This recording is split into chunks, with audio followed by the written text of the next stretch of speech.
This is easily the video of the week. I want you to drink this in, really immerse yourself in this. This is absolutely glorious and emblematic of what happens. It's a great display when you have high quality, high skilled, intelligent, talented people, qualified people holding positions of power. I want you to watch this. I'm going to share it the whole way through. This entire clip, you hear from Stephen Miller, Pam Bondi, President Trump, President Bukele from El Salvador. This is a phenomenal destruction of the weak, pathetic, lie, mass hysteria propagating CNN travesty. This is simply breathtakingly perfect. Watch this. Good relation with President Bukele, the best guarantee that this time you won't terminate the temporary protected status. I have a great relationship with this man. I have the best relationship with him. We've known each other. I've known him since he was a very young man, as I said, very, very young, and I was impressed. I said, look at this guy is, in fact, you sort of look like a teenager. You look like a teenager. I said, what kind of a country is this? He grew up well in the last 5 years. Do you support the extension for nationals of El Salvador under temporary protected status? Do you plan to ask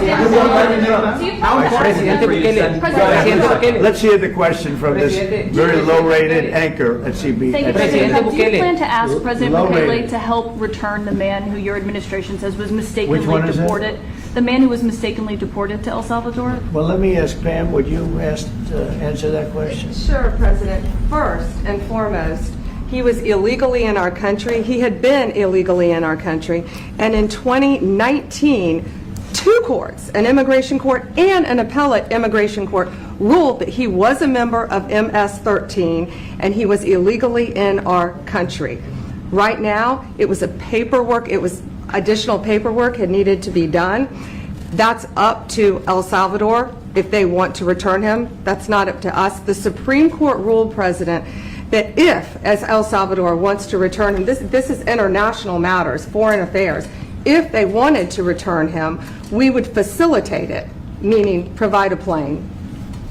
So will you return him? And you are doing a great job. Thank you. Usted está ya Wait dispuesto a minute. Can you just also respond to that question? Because, you know, it's asked by CNN, and they always ask it with a slant, because they're totally slanted, because they don't know what's happening. That's why nobody's watching them. But would you answer that question also, please? Yes, gladly. So, as Pam mentioned, there's an illegal alien from El Salvador. So, with respect to you, he's a citizen of El Salvador. So, it's very arrogant even for American media to suggest that we would even tell El Salvador how to handle their own citizens as a starting point. As two immigration courts found that he was a member of MS-13. When President Trump declared MS-13 to be a foreign terrorist organization, that meant that he was no longer eligible under federal law, which I'm sure you know, you're very familiar with the INA, that he was no longer eligible for any form of immigration relief in the United States. So he had a deportation order that was valid, which meant that under our law, he's not even allowed to be present in the United States and had to be returned because of the foreign terrorist designation. This issue was then, by a district court judge, completely inverted, and a district court judge tried to tell the administration that they had to kidnap a citizen of El Salvador and fly him back here. That issue was raised to the Supreme Court, and the Supreme Court said the district court order was unlawful and its main components were reversed 9-0 unanimously, stating clearly that neither Secretary of State nor the President could be compelled by anybody to forcibly retrieve a citizen of El Salvador from El Salvador, who again is a member of MS-13, which, as I'm sure you understand, rapes little girls, murders women, murders children, is engaged in the most barbaric activities in the world, and I can promise you, if he was your neighbor, you would move right away. So you don't plan to ask for Supreme Court anything is to get asking him back? And that- what was the ruling in the Supreme Court, Steve? Was it 9-0? Yes, it was a 9-0 In our favor. in our favor against the district court ruling, saying that no district court has the power to compel the foreign policy function of the United States. As Pam said, the ruling solely stated that if this individual, at El Salvador's sole discretion, was sent back to our country, that we could deport him a second time. No version of this legally ends up with him ever living here because he is a citizen of El Salvador. That is the president of El Salvador. Your questions about it, per the court, can only be directed to him. I asked ¿Usted lo liberaría, Presidente Bukele? Can President Bukele weigh in on this? Do you plan to return him? Well, I'm supposed to not suggesting that I smuggle a terrorist into the United States, right? It's always how can I smuggle? How can I return him to the United States? Like I smuggle him into the United States, or what do I do? Of course, I'm not going to do it. It's like, I mean, the question is preposterous. How can I smuggle a terrorist into the United States? Okay, just in case you couldn't understand that, President Bukele of El Salvador, Kaitlan Collins says, does President Bukele want to weigh in on this? And then Trump goes, it's CNN. What do you want? It's so good. This is genius. And then President Bukele goes, you want me to smuggle in a known criminal and terrorist? How can I do that? I don't have the power to do that. It's a preposterous question. Here we go. I don't have the power to return him to the United States. But you can release him inside El Salvador. Yeah, but I'm not releasing, I mean, we're not very fond of releasing terrorists into our country. I mean, we just turned the murder capital of the world into the safest country of the Western Hemisphere, and you want us to go back into the releasing criminals so we can go back to being the murder capital of the world? No, that's not going to happen. Well, they'd love to have a criminal, released into it. I mean, there's a fascination. They would love it. Yeah. They're sick. These are sick people. Marco, do you have something to say about Yeah, I mean, Stephen outlined it. I don't understand what the confusion is. This individual is a citizen of El Salvador. He was illegally in the United States and was returned to his country. That's where you deport people, back to their country of origin. Except for Venezuela, that wasn't refusing to take people back, or places like that. I can tell you this, Mr. President. No, the foreign policy of the United States is conducted by the President of the United States, not by a court. And no court in the United States has a right to conduct the foreign policy of the United States. It's that simple. End of story. And that's what the Supreme Court held, by the way, to Marco's point. The Supreme Court said exactly what Marco said, that no court has the authority to compel the foreign policy function of the United States. We won a case 9-0, and people like CNN are portraying it as a loss, as usual, because they want foreign terrorists in the country who kidnap women and children. But President Trump, his policy is foreign terrorists that are here illegally get expelled from the country, which, by the way, is a 90-10 issue. Well, Mr. President, you said that if the Supreme Court said someone needed to be returned, that you would abide by that. You said that on Air Force One just a few days ago, and they said that it must be facilitated. Why don't you just say, isn't it wonderful that we're keeping criminals out of our country? Why can't you just say that? Why do you go over and over? And that's why nobody watches you anymore. You have no credibility. Please, go ahead. President Trump, thank you so much. How many illegal criminals are you planning on exporting to El Salvador? And President Bukele, how many are you willing to take from the U.S.? As many as possible. And I just asked the president, it's this massive complex that he built, jail complex. I said, can you build some more of them, please? As many as we can get out of our country that were allowed in here by incompetent Joe Biden through open borders. Open borders. You probably hear open borders and you can't even understand it because nobody can understand. Nobody smart or with common sense can understand it. So we have millions of people that should not be in this country that are dangerous. Not just people, because we have people, but we have millions of people that are murderers, drug dealers. They've been allowed to come into our country by other countries that were very smart. When they heard that this very low IQ president, and by the way, I took my cognitive exam as part of my physical exam, and I got the highest mark, and one of the doctors said, sir, I've never seen anybody get that kind of, that was the highest mark.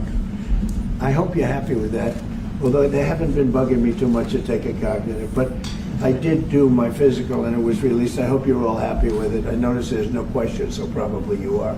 But the cognitive, they said to me, sir, would you like to take a cognitive test? I said, did Biden take one? No. Did anybody take one? No, not too many people took them. I said, what about Obama? Did he take one? No, he didn't take one either. I said, let me be the only one to take one. But I've actually taken them 3 times already. I like taking them because they're not too tough for me to take. But we had a great physical exam, so I know you're going to ask that. And the doctors who are total professionals, Walter Reed Medical Center, they're great people. And I visited a soldier that was badly wounded, incredible soldier, lost his leg. And who has spent a lot of time with him. I mean, great with his mother, and it was really a very great thing. They do a phenomenal job. I just want to say, Walter Reed, I was there for, what, 5-6 hours. You were there with me. But I took a full physical, and it came out perfecto, so that's good. That means you've got me for a little longer. Okay, there's so much to unpack there. I'm not gonna go too into it, but I have to do. You know, I took the cognitive. I took the cognitive. Not too many people have taken it, right? I asked him. I said, Did Biden take the cognitive? The cognitive, quite frankly, he didn't. Neither did Kamala or Trende Aragua or Obama. Only yours truly. Nobody's asking me about it, but I did fantastic. Walter Reed. Oh my God. How do you not love this guy? It's so good. It's so good. Oh, it's so good. God bless America. Thank you, God, for bringing us President Trump. And, you know, getting back to Kaitlan Collins and CNN, Stephen Miller, wow. Pam Bondi, wow. Marco Rubio, wow. Even Bukele himself, phenomenal stuff. And Trump just kind of, so the legalities were all covered by Stephen Miller and Pam Bondi. It is sufficiently evidentiary that this guy who the radical leftist woke mob media wants to call an innocent El Salvadorian or an innocent prisoner who was deported was not innocent. He was part of MS-13. He was a criminal. He was part of a terrorist organization. And the Supreme Court finally, you know, brought common sense, the agenda of us, the people who voted for President Trump, to the forefront and said 9-0. No, you can't. The district court has no right to play executive branch. And this guy has to go. And he did. But President Trump, so they covered the legalities. President Trump reins it all in. He always does. He always has this poignant, very balanced, anchored in reality, back to earth way of putting things in perspective. How long that beautiful moment, never mind these are sick people. It's CNN. They're sick people. But he says, how long are you going to keep asking us this crap? Which is how every American feels. Why can't you just say, God, you're doing such a great job. Thank you for getting rid of these murderers, rapists, killers, terrorists, criminal gangs who are laying siege, harming, sometimes morbidly, American citizens. Why can't you just say you're doing such a great job? It's such a beautiful thing that she can't do that. They can't do that. Because they are controlled by the worst of the worst, anti-American interests, anti-America first interests. And I hope you love that clip as much as I do. Share this because you're not going to see this anywhere else. Share this. Tap the thumbs up. I'd love to get your comments too. Let me know what you think in the comments down below. Don't forget to sign up for our free newsletter. That's also in the pinned comment down below, as well as our 100% made in America merchandise shop where you can get amazing hats, hoodies, cups, mugs, shirts, etc. That's all in the pinned comment as well. Go check that out. Watch out for these. Click on these videos next to go check out what you missed. I posted this yesterday. It was a phenomenal video. Tap my face right there to subscribe and follow. It's absolutely free. And as always, may God bless you and may God bless the USA and all who defend her. I'll see you soon.